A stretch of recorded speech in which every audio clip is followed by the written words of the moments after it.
시편 137편 1절에서 9절 말씀, 구약성경 903쪽이 되겠습니다.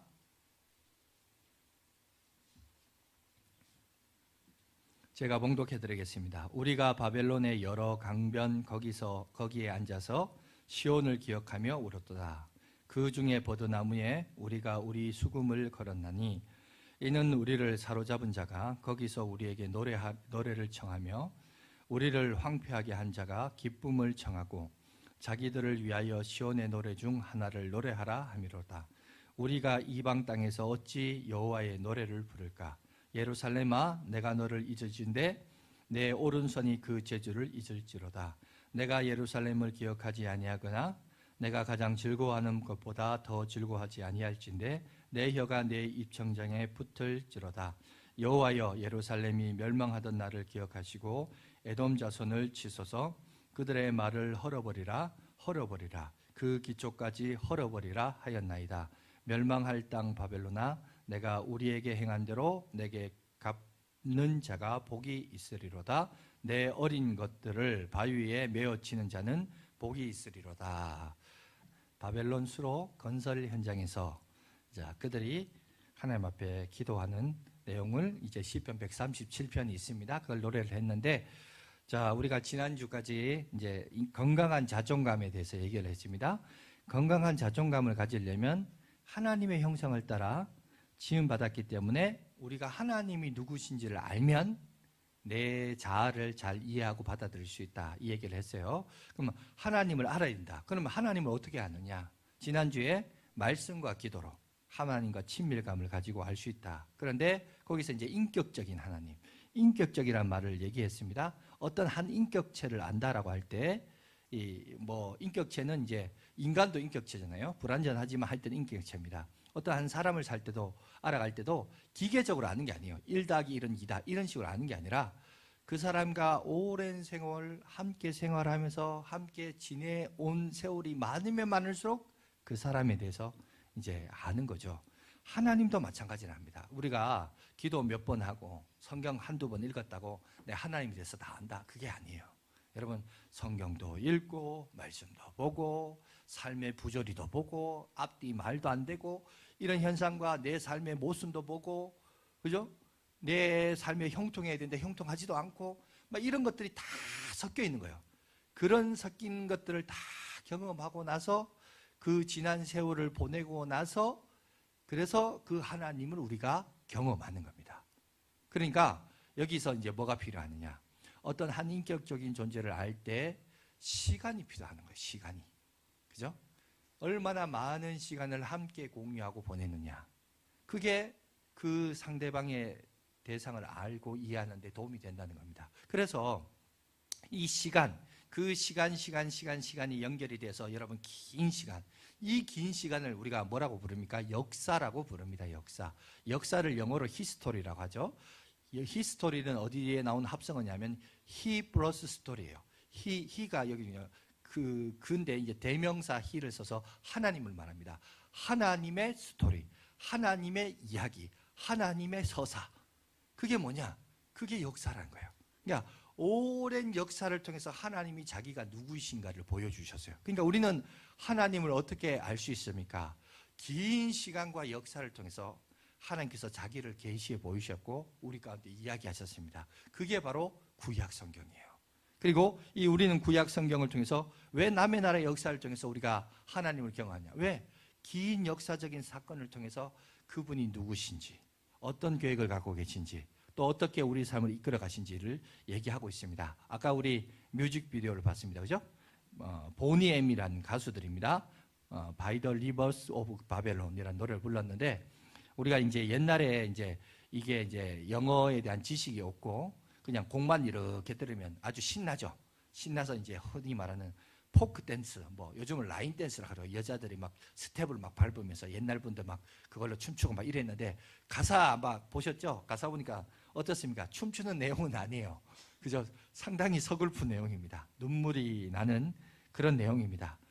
그리고 또 이제 저 음악이 얼마나 유명했냐면 1978년도 나왔는데 이제 우리가 이제 흐르는 세월 동안 제가 아마 청년 시절이었던 것 같아요. 개그 프로 중에 거기 나왔어요. 10개사를 했습니다. 다들 이불 개고 밥 먹어. 이러면서, 그죠? 다들 이불 개고 밥 먹어. 들어봤었죠? 너는 왜 이불 안 개고 밥 안 먹니? 뭐 이러면서 엄마들이 이제 뭐 이렇게 뭐 하는 그런 코미디 주제로도 하고, 아마 이거 모르신 분들은 야구 좋아하는 사람, 롯데 팬들 중에 롯데엔 강민호 오오오 뭐 이러면서 응원만 하고 이랬습니다. 이게 이런 식으로 개사를 많이 불렀는데, 자, 오늘 이제 가사를 보십시오. 이 가사를 보면 상당히 서글픈, 그러니까 시편 137편에 있는 내용을 그대로 인용해서 이들이 불렀습니다. 이 가수들은 독일 출신들이에요. 근데 이 사람들이 그러면 그 시편 137편의 내용을 가지고 신앙적 고백으로, 그런 고백으로 이 찬양을, 이것을 노래해서 불렀냐? 그건 아니에요. 그걸 인용은 합니다. 히브리 노예의 여러분 그 당시 혹독한 어려움과 억압을 노래를 하지만, 사실은 이거는 뭐냐 하면 그때 당시 여러분 민주와 인권과 자유를 여러분 항변하기 위해서, 고통당하고 억압당하는 사람들을 위해서 여러분 히브리 노예의 어려운 이야기를 노래하면서 그걸 빗대어서 지금 우리에게 자유를 달라, 인권을 달라, 이 자유를 염원하기 위해서 이 곡을 여러분 불렀다고 합니다. 그러니까 믿음의 고백은 아니고, 그 사람들이 그렇게 부른 이유는, 물론 목사님들이 이제 이걸 예화로 137번 할 때마다 이걸 얘기를 합니다만은, 실제로 그 사람이 믿음으로 부른 건 아니지만, 우리는 이제 그 가사 내용을 보면, 그죠? 그 성경적인 내용에서 나왔기 때문에 그렇게 해석을 합니다만은, 그래서 오늘 우리가 제대로 한번 해석을 해봅시다. 137편이 왜 이렇게 나왔는가? 왜 이런 고백이 되었는가?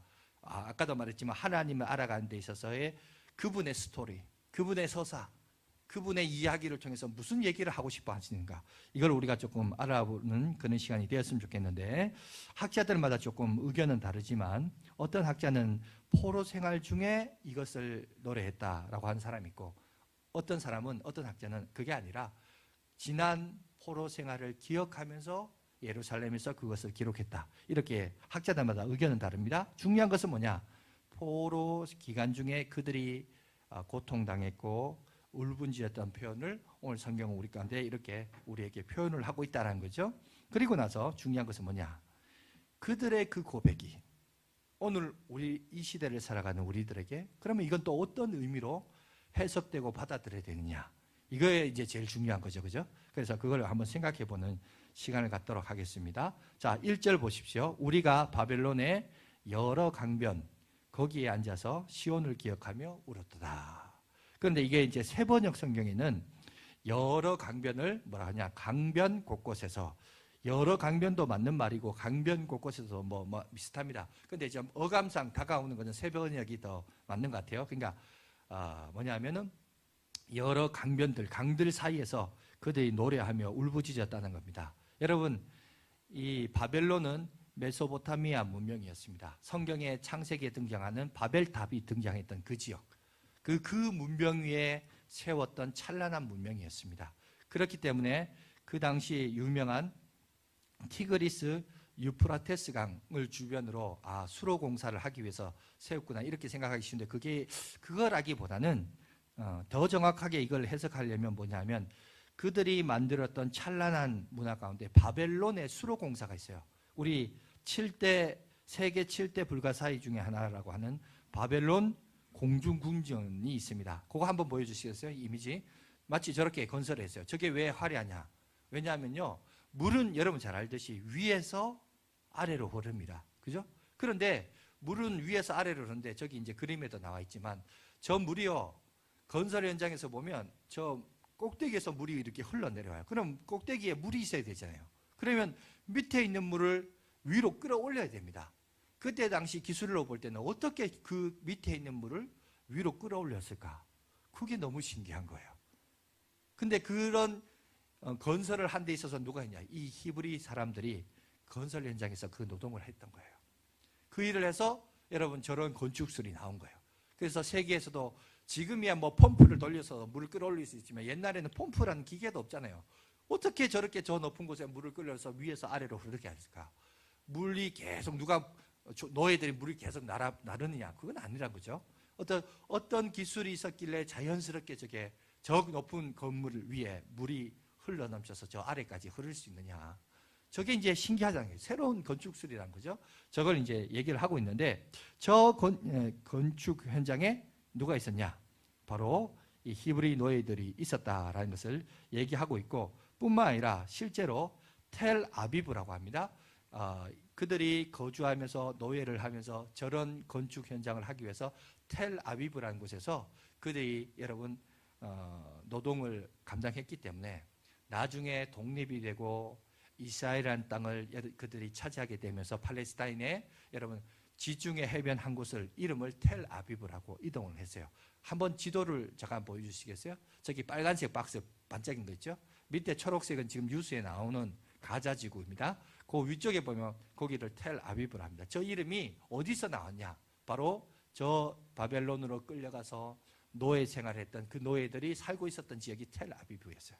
그 이름을 따와서 저기 이제 이름을 지어서 항구 도시로서 지금도 사용되고 있다라고 얘기합니다. 자, 그런데 이제 여기서 기억해야 될 것이 뭐냐 하면 오늘 한 시인, 이름 모를 한 시인이 오늘 하나님 앞에 노래하며 시로 기록되어 있습니다. 그런데 이 사람이 어떤 사람이었을까? 그 사람의 신분이 2절과 오늘 보니까 5절, 6절에 소개되어 있어요. 2절 보면 이렇게 되어 있습니다. 그 중에 버드나무에 우리가 우리의 수금을 걸었나니. 수금, 악기예요. 악기를 걸었다라고요. 그 말은 악기를 걸었다는 말은 그 사람이 뭘 할 수 있는 사람이죠? 악기를 잘 다루는 사람입니다. 그죠? 뿐만 아니라 5절, 6절 PPT 보여주세요. 5절, 6절도 보면 예루살렘아 내가 너를 잊을진데 내 오른손이 그 재주를 잊을지어다.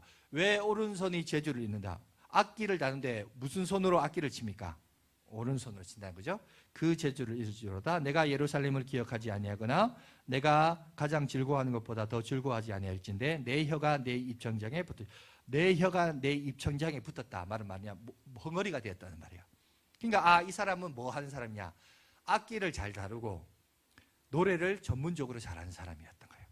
그러니까 이게 유대인 사회에서 여러분 멸망당하기 전에 악기를 잘 다루고 노래를 잘 부르는 사람은 누구냐? 아마 하나님의 성전에서 노래를 불렀던 레위인 족속 중에 한 사람이 아닌가 이렇게 해석을 합니다. 중요한 것은 그런데 여기 보시면 2절에 이렇게 얘기해요. 버드나무에 수금을 걸었다. 단순히 수금을 걸었다, 악기를 걸었다 그런 의미가 아니라 여러분 여기 수금을 걸었다라고 할 때 이 단어가 어디에 나와 있냐면 창세기에 요셉이 노예로 끌려가잖아요. 거기서 여러분 노예 생활을 하는데 같이 노예로 들어온 사람이 있습니다. 떡 굽는 가는장, 술 맡은 가는장 기억나십니까? 두 사람이 꿈을 꿨습니다. 꿈을 해몽할 때 떡 굽는 가는장의 해몽을 할 때 뭐하냐? 그 꿈을 해몽할 때 뭐라고 하냐? 당신이 오늘 죄인이 되어서 목 매달아 죽습니다. 그 예언을 하거든요. 그때 목 매달아 죽는다는 그 표현이 여기입니다. 여러분 수금을 걸었다 이 말이에요. 다시 말해서 뉘앙스를 이렇게 재해석하면 이런 겁니다. 그 중에 버드나무에 우리가 우리의 수금을 목 매달아 놓았나니. 그러니까 결국 뭐죠? 그 악기를 목 매달아 놓았다. 다시 말해서 부셔버리겠다. 없애버리겠다. 지금 이 얘기를 하고 있는 거예요. 왜 그러냐? 왜냐하면 우리를 압제했던 압제자들이 야 우리를 위해서 너 노래 잘한다며 연주 잘한다며 한번 노래 한번 불러봐. 우리를 위해서 우리를 좀 즐겁게 해봐. 이렇게 한 거예요. 그러니까 이 사람이 뭐라고 하냐? 어떻게 내가 이방 땅에서 자기가 했던 직업이 뭔데요? 하나님을 찬양하는 사람이에요. 어떻게 저 사람들을 위하여 내가 하나님께 찬양할 수 있느냐? 그럴 바에는 내 악기를 우리 지금 말하자면 부셔버리고 목매달아 버리고 그리고 내 혀가 입천장에 붙어서 벙어리가 될지언정 내가 그들을 위하여 노래하거나 춤추지 않겠다. 이런 민족적인 저항이 여기에 녹아져 있습니다.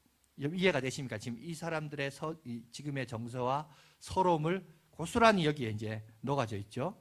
여러분 그러면 우리가 이제 생각을 해봐야 됩니다. 왜 137편의 현실에 오게 됐느냐? 왜 이런 일이 현실로 다가왔느냐? 그거는요 불과 한 세대 전 이 시인의 아버지 세대를 돌아보면 돼요.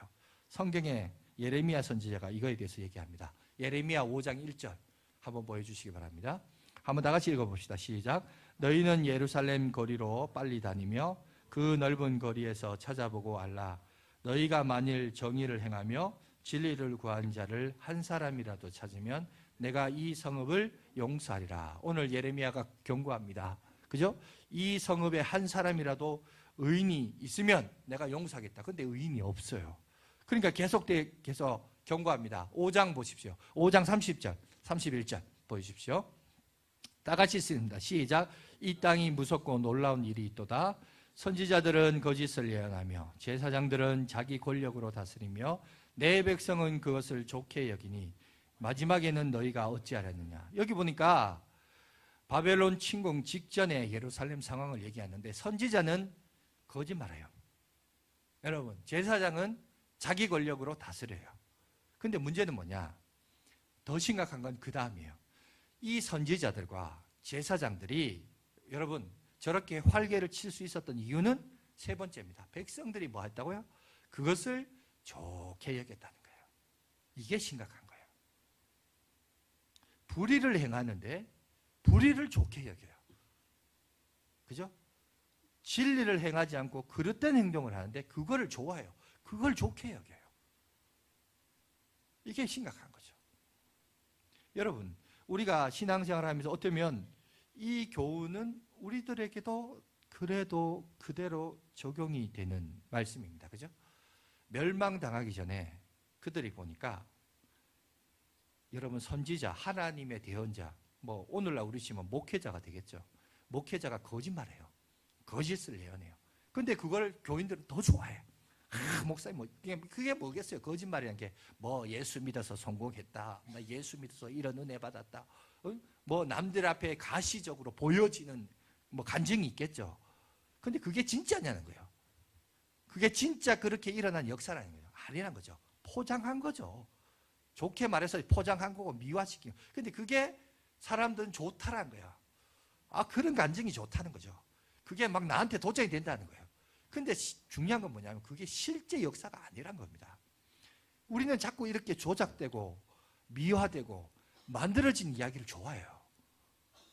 하나님은 그런 분이 아니에요. 여러분, 실제 역사는 보세요. 폐허의 땅에서 노예로 끌려가서 압제자들에 의해서 조롱거리가 되는 거예요. 야, 노래 한번 불러봐. 네 노래 잘한다며. 그게 현실이잖아요. 근데 멸망당하기 전에는 이런 거예요. 막 쇼하게 보여주기 좋은 거, 막 좋은 게 아닙니까, 목사님? 막 이래가지고. 근데 그걸 백성들이 너무 좋아한다는 거죠. 이거를 지금 여러분 경고하고 있습니다. 그죠? 그것을 좋게 여겼더라. 여러분, 그런데 여러분 이거에 대해서 여러분 뭐라고 얘기합니까? 성경 아까 그 구절에 보면 마지막에 그 마지막에는 너희가 어찌하려느냐. 선지자가 얘기하자. 그 어떻게 됐어요? 바벨론으로 침공당했죠. 침공당해서 어떻게 됐습니까? 결박당한 채. 뭐 죽임을 당한 사람도 있지만 살아남은 자는 결박당한 채 2,700km나 되는 그 거리를 비행기 타고 차 타고 간 게 아니고요. 결박당한 채 끌려갔어요.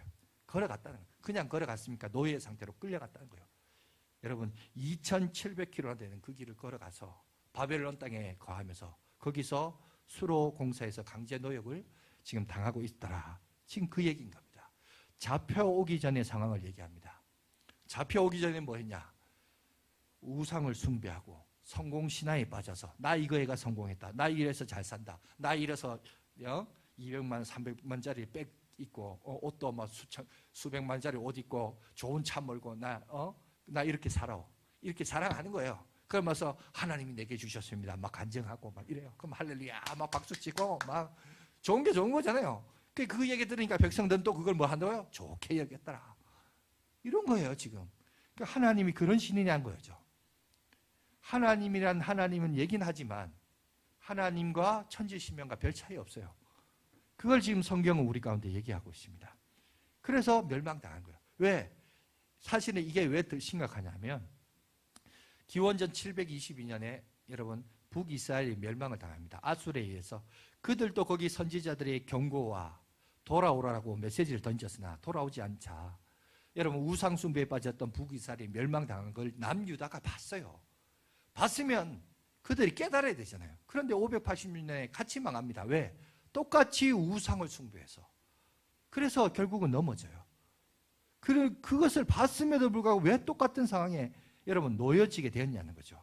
그런데 이거는 다시 말해서 이 시인의 위치에서 다시 재해석하면 이렇습니다. 어떻게 살았냐? 실제로 이렇습니다. 이 시인이 안식일이 되면 레위니까 성전에 사람들 왔겠죠. 제사를 드렸겠죠. 그러니 그들을 앞에서 수금을 타고 노래를 부릅니다. 연주를 합니다. 그리고 그들이 그 노래를 듣고 은혜를 받고 돌아갑니다. 돌아갈 때 그도 그의 일상으로 돌아가겠죠. 돌아가서 뭐 하느냐?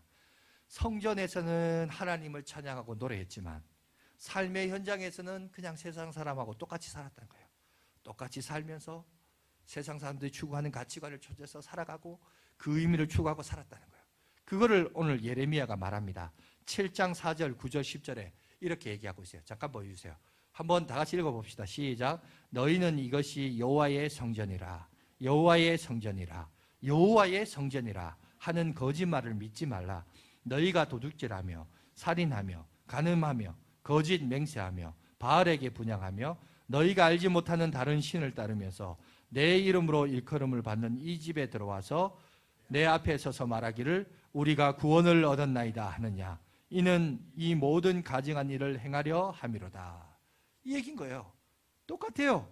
일주일에 한 번 성전에 와서 하나님의 이름을 부르면서도 하나님 앞에 구원받았다고 그렇게 경건한 척 살다가 삶의 일상으로 돌아가서는 세상하고 전혀 구별함이 없이 똑같이 도둑질하고 똑같이 살인하고 똑같이 간음하고 똑같이 거짓 맹세하고 똑같이 산다는 거예요. 이걸 하나님이 좋아하시겠냐는 거예요. 이게 진짜 구원이 맞냐는 거예요. 근데 이게 그들만의 모습입니까? 우리 속에도 그런 모습이 있지 않나요? 우리도 그런 삶을 살지 않습니까? 그래서 그 결과가 어땠어요? 삶의 밑바닥 인생이 됐다는 거예요. 노예로 끌려와서 희롱이나 당하면서 여러분 그렇게 하나님을 바라보며 눈물 섞은 기도로 오늘 130시편의 시인은 노래하고 있다는 겁니다. 이게 현실이죠. 우리가 눈에 보이는 남에게 가시적인 간증. 그래서 여러분 간증도 조심해야 돼요.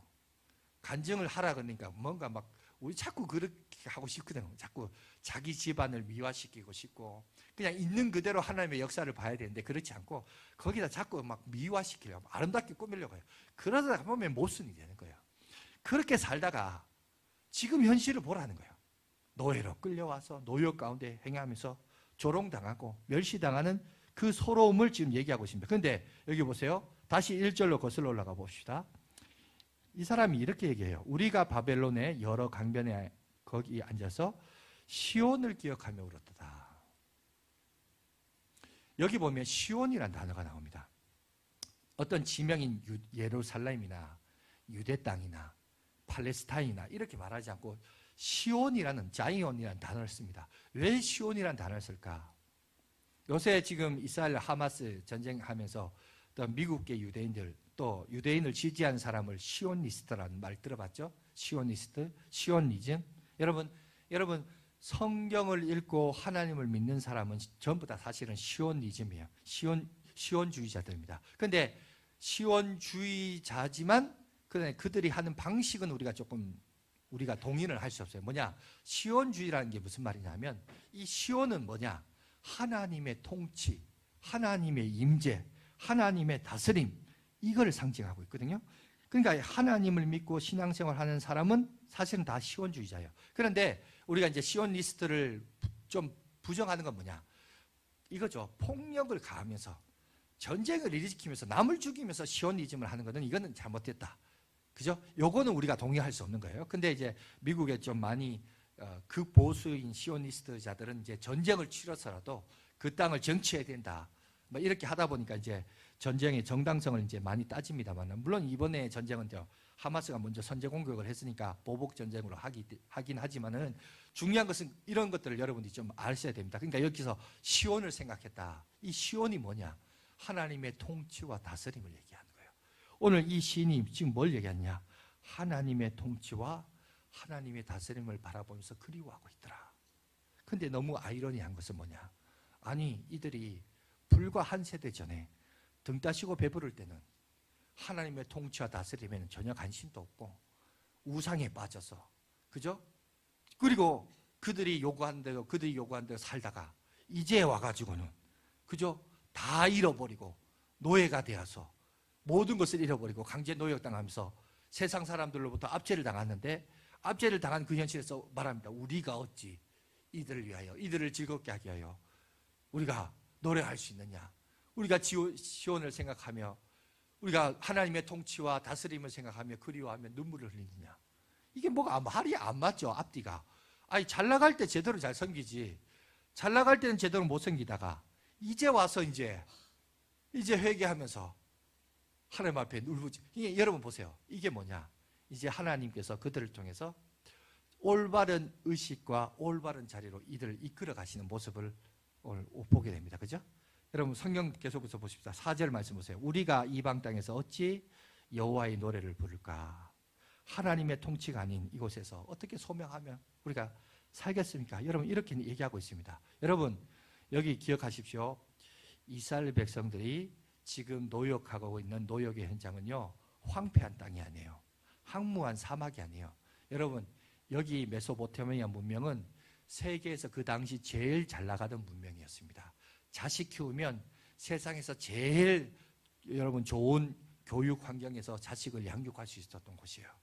여러분 성경이 아니나 다를까 다니엘과 세 친구들도 노예로 끌려왔다가 여러분 잘 교육받아서 뭐 되세요? 총리가 되었어요. 나라를 다스리는 역할을 감당했어요. 그죠? 그러니까 교육기관으로 볼 때 가장 좋은 교육기관, 자식 키울 때 좋은 환경이에요. 정말 좋은 곳이에요. 여러분 여기에 보면 또 법적으로도 잘 성문법이 발달했기 때문에 세상에서도 가장 안정한 곳이에요. 법대로 움직이는 그런 시대였어요. 그런 환경과 역경이기 때문에 오히려요, 어쩌면 그들이 멸망당하기 전에 그들이 추구했던 거, 자식들 세상적으로 잘 나가고, 그죠? 법적으로 보호받고, 세상에서 안전한 곳이고, 문명이 발달하고, 그거를 노래하고 기도했던 그들이 정말 그들이 노래했던 대로 그렇게 끌려가서 강제 노역은 당한지언정 그런 환경에서 그들이 살았습니다. 살았고 그 가운데 젊은 애들은 교육 잘 돼서 다니엘과 세 친구들은 여러분 총리를 되는 그런 직위까지 올라갔단 말이에요.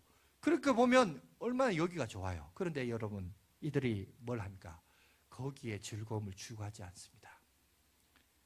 오히려 그들이 등 따시고 배부를 때는 그렇게 살면 좋겠다 했는데 정작 그런 삶의 현실 속에 그 문명의 이기와 여러분 혜택을 누리면서 살면서 그들은 오히려 황폐한 땅인 예루살렘을 그리워하고 있어요. 그 땅을 소망하고 있어요. 전혀 이제 반대로. 그죠? 5절, 6절 한번 볼까요? 이렇게 되어 있습니다. PPT로 보시면 예루살렘에 내가 너를 잊을진데 내 오른손이 그 제주를 잊을지로다. 내가 예루살렘을 기억하지 아니하거나 내가 가장 즐거워하는 것보다. 이 사람들이 뭘 즐거워했습니까? 더 즐거워하지 아니할진데 내 혀가 내 입천장에 붙을지로다. 이걸 쉽게 의역하면 저게 보라색으로 제가 썼습니다. 한번 읽어볼까요? 시작. 내 오른손에 수금을 키는 제주를 잃는다 하더라도 나는 예루살렘을 결코 잊을 수 없나이다. 찬양하는 내 혀가 입천장에 붙어서 벙어리가 되는 한이 있더라도 나는 예루살렘을 잊을 수 없고 예루살렘보다 더 어떤 것을 더 즐거워하지 않겠나이다. 여러분 이렇게 고백하고 있어요. 이 좋은 환경, 이 좋은 곳에서 우리의 기도의 제목이고 여러분 우리의 모습 아니에요? 그런데 정작 그곳에서 살면서도 뭐라고 하느냐?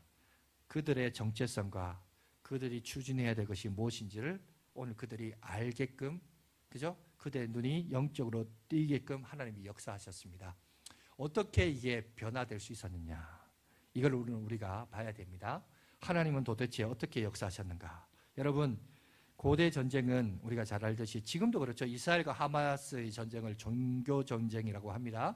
자, 신들의 전쟁이었습니다. 당연히 전쟁에서 이기는 신이 패전했던 신보다 더 강력한 신이죠. 여러분, 여기 보시면 바벨론의 최고의 신인 마르둑이 있고 전쟁의 신인 이슈타르가 있습니다. 여러분, 마르둑과 이슈타르가 이스라엘의 전쟁의 신이었던 여호와 하나님보다 강력하고 여러분 능력 있는 신이라고 사회적으로 그 시대의 통념으로 이뤘던, 상식으로 이뤘던 그런 문화였습니다. 여러분, 그리고 그들은 전쟁에서 져서 바벨론으로 결박된 채 수천 킬로를 걸어서 끌려왔습니다. 끌려와서 여러분 그들이 거주하고 있는 바벨론 성전 인문에 여러분 딱 섰을 때 그들 앞에 보여주는 게 있었어요. 바벨론 여러분 출입구와 성벽이 보여집니다. 잠깐 한번 보여주십시오. 거기 보면 요즘이야 채색들 하는 데 있어서 파란색이 여러분 뭐 쉽게 구할 수 있지만 옛날에는요 색깔 벽을 저렇게 파란색으로 한다면 저 색감이요 엄청나게 비싼 겁니다. 어디서 쉽게 구할 수 있는 게 아니에요. 저렇게 화려하고 웅장한 여러분 왕궁을 그들이 끌려와서 보는 거예요. 근데 그거를 둘러싸고 있는 것이 뭐냐면은 이슈타르 문과 벽화들입니다. 뭐냐? 우리의 전쟁의 신이 우리를 지킨다. 그래서 저렇게 화려하게 멋있게 여러분 만들어 놨어요. 그들은 노예들은 끌려와서 저걸 볼 겁니다. 볼 때마다 무슨 생각이 들까요? 우리의 신이신 여호와, 그분은 도대체 뭘 하고 계시는가? 왜 우리의 여호와 하나님은 이렇게 무기력하고 우리는 왜 이렇게 고통당하고 하나님은 왜 이렇게 우리를 내버려 두시는가? 하나님은 도대체 있으신가? 여러분 이런 생각 당연히 들지 않겠어요? 이스라엘 백성들이 그런 마음을 갖지 않겠습니까? 그런데 여러분 오늘 저와 여러분들이 기억해야 됩니다. 우리가 믿는 그 하나님은 실제로 살아계신 분이고 이슈타르보다 마르둑보다 더 능력이 많으신, 이거 비교가 안 되는 분이시죠. 그 비교가 안 되시는 그분께서 왜 자신의 이름이, 이스라엘 백성들이 결박당했다는 말은 여호와가 결박당했다는 거 아니에요? 이스라엘 백성들이 저주와 멸시를 당했다는 말은 여호와의 이름이 저주와 멸시를 당한 거 아니에요? 여러분 우리가 하나님이 어떤 분이십니까? 성경 하나 볼까요? 이사야 42장 8절 보세요. 하나님의 본성과 하나님의 됨을 얘기합니다. 한번 다 같이 읽어봅시다. 시작. 나는 여호와이니 이는 내 이름이라. 나는 내 영광을 다른 자에게, 내 찬송을 구상에게 주지 아니하리라. 여러분 여기 보시면 하나님의 자존심이 있어요. 하나님은 여러분 나 외에는 다른 신을 어떤 신도 내 앞에 두지 말라. 여러분 10계명에서 1계명, 성경에서 첫 번째가 갖는 의미가 뭔지 아시죠? 첫 번째는 대표적이고 첫 번째는 전부를 상징합니다. 그 첫 번째 계명, 질투하시는 하나님, 하나님의 자존심, 그게 뭐예요? 다른 신에게 굴복당하고 우상에게 굴복당, 하나님이 그건 도저히 용납할 수 없는, 그런데 그 도저히 용납할 수 없는 현실을 겪게 하신 이유가 뭐냐는 거예요. 여기서 이제 하나님의 마음을 우리가 읽어야 돼요. 못난 자식도 뭐죠? 자식입니다. 오늘 이스라엘 백성들이 못난 자식처럼 행동을 해요. 우상 앞에 절해요. 있어 보이는 간증과 있어 보이는 환경에서 막 자랑을 해요. 그런데 중심에는 하나님이 없더라는 거예요. 그래서 다시 한번 이들로 하여금 돌이키게 하기 위해서 하나님이 뭘 하냐? 자기의 자존심을 무너뜨려요. 자기의 이름이 땅에 떨어뜨려요. 그게 뭐냐? 다른 전쟁의 이방 신들을 섬기는 전쟁의 신의 노예가 되는 거예요. 여호와 하나님이 뭐냐? 너희 신이 뭐 했느냐? 조롱을 당해요. 그 조롱당함을 이스라엘 백성들이 겪어요. 그런데 그 겪음을 통해서 지금 뭘 하냐? 그러니까 여러분 여기서 우리가 기억해야 돼요. 하나님이 그 전능하신 하나님께서 왜 이렇게 하시냐는 거예요. 왜냐하면 이 못난 자식들아 돌아오라는 거예요. 이게 돌아오려고 하기 위해서 어떻게 하냐? 하나님이 하나님의 자존심됨을 버리셨다는 겁니다. 이걸 오늘 우리 가운데 보여주고 있는 거예요. 하나님의 서사가 여기 있는 거예요. 역사적인 스토리를 통해서 뭘 얘기하느냐?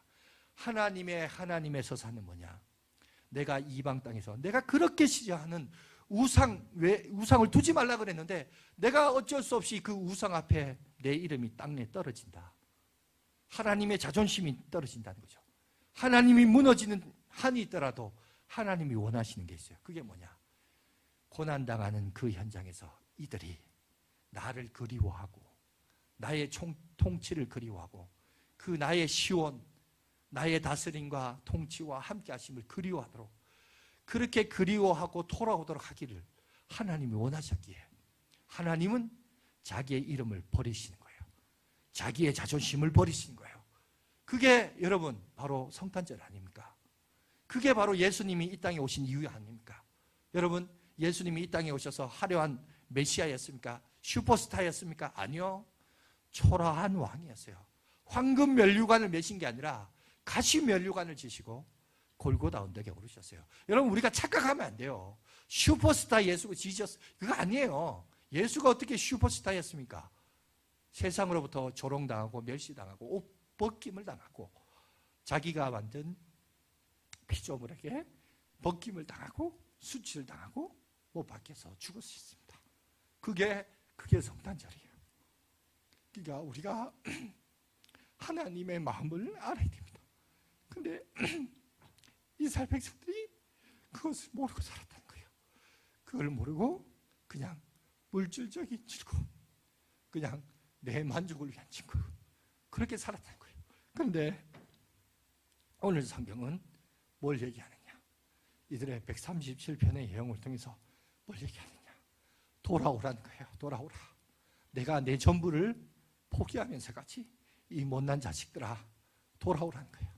이걸 오늘 성경은 우리 가운데 얘기하고 있습니다. 여러분 42편 8절 보세요. 이사야, 나는 여호와이니 이는 내 이름이라. 나는 내 영광을 다른 자에게 주지 않겠다. 내 찬송을 우상에게 주지 않겠다. 여러분 하나님의 근데 그 자존심마저도 하나님은 내려놓습니다. 그 이야기를 오늘 역사라는 스토리를 통해서 우리 가운데 보여주고 있다는 거예요. 여러분 우리도 성탄절이 되면 그걸 봐야 돼요. 근데 오늘날 여론조사를 해보면 그렇다고요. 성탄절 되면 뭘 가장 기억에 남습니까? 얘기해요. 연인들하고 데이트하는 거, 연말 데이트하는 거요. 두 번째 뭐냐? 산타크로스 할아버지가 선물 주는 거요. 정작 예수는 네 번째예요. 네 번째인데 몇 프로냐? 5% 미만이에요. 예수님 나신 날요. 여러분 이거 누구 책임이에요? 여러분 이거 누구 책임이에요? 누가 이렇게 만들었어요? 성탄절을. 예수 안 믿는 사람이 어차피 모른다고 칩시다. 그럼 예수 믿는 우리라도 제대로 성탄절 돼야 되지 않겠어요?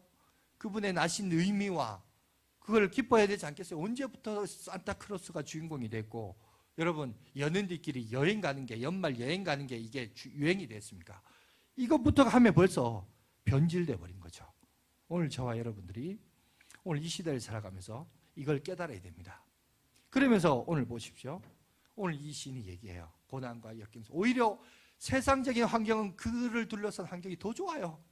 선진 문화에 얼마나 아름다운 환경들이 그를 둘러싸고 있으며 자식 키울 때가 아주 좋은 환경이에요. 그런데 그들은 황폐한 그 땅을 바라보면서, 예루살렘을 바라보면서 하나님의 통치와 다스림을 소망하며 주님 앞에 기도하고 있어요.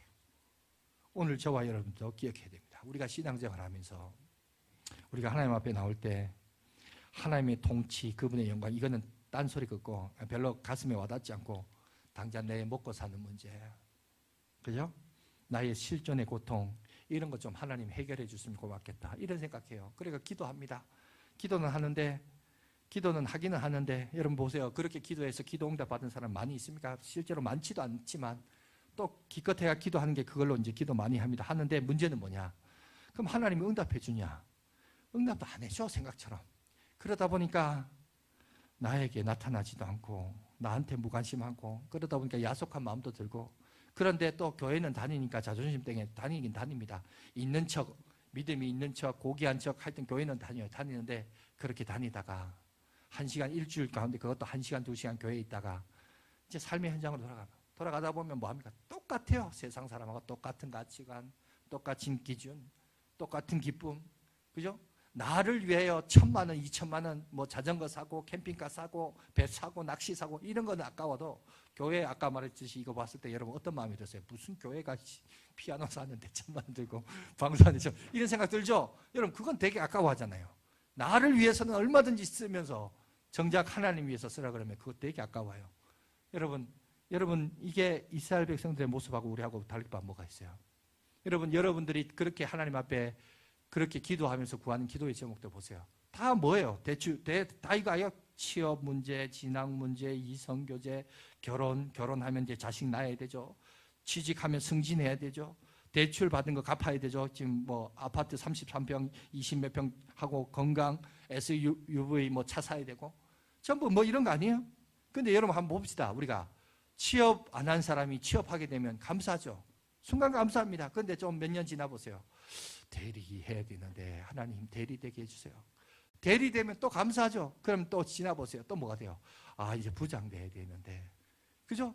끝도 없어요. 우리가 요구하는 기도의 제목들은 항상 목말라요. 갈증이에요. 바닷물 마시듯이 금방 마시면 해갈될 것 같지만 그 배로 목마름과 갈증이 있듯이 우리가 기도하는 내용이 다 그런 거 아니에요. 그런데 여기서 하나님이 뭘 얘기하느냐? 그런 걸 얘기하는 게 아니에요. 그런 것들 다 내려놔는 거예요. 그거는요, 내가 여러분 뭔가를 얻어서 하나님 앞에 날 밀어주셔서 후원자가 되어주셔서 해주시면, 그러면 그래서 내가 얻어요. 근데 여러분 보세요. 그 다음 날이 되어서 또 다른 갈증과 목마름이 있다? 여러분 그거는 하나님이 함께 하심의 복이 아니에요. 여러분 이거 알아야 돼요. 예수 믿는 자가 받는 복과 우리가 추구해야 될 복은 그런 게 아니에요. 창세기 39장에 요셉의 스토리가 나옵니다. 요셉의 이야기가 39장에 요약되어 있는데 거기 보면 무슨 말씀이 나왔냐면 3번에 걸쳐서 요셉은 형통하였더라라는 말이 나와요. 형통이란 단어가 어떤 단어죠? 모든 일들이 잘 되는 게 형통이에요. 근데 성경에 보면 뭐라고 하고 있냐면 요셉이요, 한 집안의 자녀에서 형들로 말미암아 여러분 노예로 끌려가요. 근데 성경은 형통하였더라고요. 그게 무슨 형통이에요? 그것으로 끝나지 않아요. 노예에서 뭐가 되잖아요? 죄수가 되어요. 노예도 여러분 억울한데 죄수까지 들어가서 감옥에 들어가요. 근데 성경 뭐하냐? 형통하였다라고 그래요. 인간이 이 세상을 살아가면서 죄수까지 감옥까지 들어간다. 여러분 그것만큼 비참한 인생도 어디 있어요? 그런데 하나님은 분명히 얘기합니다. 요셉은 형통하였다라고 해요. 요셉이 왜 형통할까요? 성경은 얘기합니다. 거기에 39장에 4번에 걸쳐서 무슨 얘기가 나오냐? 하나님이 요셉과 함께 하심으로, 이 얘기예요. 하나님이 요셉과 함께 하심으로 요셉은 형통하였더라, 이 얘기가 나와요. 여러분 우리가 진정으로 기도하고 구해야 될 것은 세상의 성공이 아니에요. 내가 되고 싶은 그게 아니에요. 하나님이 나와 함께 하시며, 하나님이 나와 함께 하시면요, 감옥에 있어도 형통해요. 노예가 돼도 형통해요. 그리고 그럼 그건 평생 그렇게 살아야 됩니까? 아니요. 성경에 보세요. 어디 평생 그렇게 산 사람 누구죠? 요셉이 그래서 어떻게 되면 나중에 애굽의 둘째 자리가 오르는 총리가 됩니다. 그러니까 결국 진정 우리가 추구해야 될 것은 하나님의 나라와 의입니다. 그리고 나머지 것들 옵션으로 짜투리로 우리는 오히려 짜투리로 따라오는 게 우리 인생의 최고의 목표가 돼버렸어요. 그게 아니란 거예요. 우리 인생의 최고의 목표는 하나님의 영광과 의라는 거예요. 그걸 놓고 추구하고 살다 보면 마치 우리의 주변의 짜투리 같은 것은 알아서 따라오게 돼 있다는 거예요. 그런데 왜 우리가 우상 문화처럼 하나님이란 이름을 부르짖으면서, 물론 우리가 기도는 해야 되죠. 우리 자식을 위해서 해야 되고 내일의 삶을 위해서 기도해야 됩니다. 그러나 그게 궁극적인 우리의 삶의 목적은 아니라는 거예요. 진정한 목적은 뭐냐? 하나님의 통치와 다스림이 내 인생 가운데 있도록 하는 거, 하나님의 시온이 임재하는 거, 이거라는 겁니다. 여러분 그렇기 때문에 이제 우리의 기도의 제목이 바뀌어져야 돼요. 물론 순간순간 살아감에 있어서 이런 하나님의 도우심이 필요합니다. 그래서 우리의 기도가 필요합니다. 그러나 아닙니다. 하나님의 통치와 다스림이 있는 곳. 그래서 여러분 시편 137편의 시인이 그제서야 시온을 그리워하면서 내가 어찌 이방 땅에서 하나님의 이름을 부를 수 있습니까? 그저 내가 할 수 있는 것은 내 입의 말과 마음의 묵상을 오늘 밤 주님 앞에 드리나이다. 오히려 이제 시온을 바라보면서 그리워하면서 노래를 부르고 있어요. 여러분 그렇게 노래를 부르고 여러분 찬양했을 때 그렇게 살다 죽었습니까? 아니요. 죽지 않습니다. 하나님께서 그 기도를 들으셨어요. 그래서 예레미야 29장 10절 보여주십시오. 이렇게 하나님이 약속하십니다. 다 같이 읽겠습니다. 시작. 여호와께서 이와 같이 말씀하시니라. 바벨론에서 70년이 차면 내가 너희를 돌보고 나의 선한 말을 너희에게 성취하여 너희를 이곳으로 돌아오게 하리라. 하나님은 우리 가운데 돌아오시게 하십니다. 돌아오게 하시는데 왜 이런 과정을 겪게 하시냐는 거죠. 이런 과정을 겪게 하신 이유는 내 삶의 주인이 누구냐, 실제로 내 삶을 복되게 이끌어 가시는 그분이 누구냐, 내가 1차적으로 구하고 믿음으로 구해야 될 믿음의 대상이 누구냐, 내 삶의 궁극적인 삶의 1순위가 그게 뭐냐, 그걸 가르쳐 주시려고 지금까지 우리 가운데 이렇게 역사하셨다는 거예요. 이런 믿음의 서사 스토리. 그래서 우리는 그 하나님을 아는 거예요. 그러니까 하나님의 마음이 우리의 마음이 돼야 돼요. 믿습니까? 지금 하나님이 우리에게 바라는 게 뭔가? 여러분이 하나님께 바라는 것은 집 주고 차 주고 건강 주고 이런 건데, 하나님이 우리에게 바라는 건 뭐냐? 내 삶에 주님의 통치와 다스림이 있는 거, 하나님과 함께 하는 거. 그렇게 하면 요셉처럼 형통하게 되는 거예요.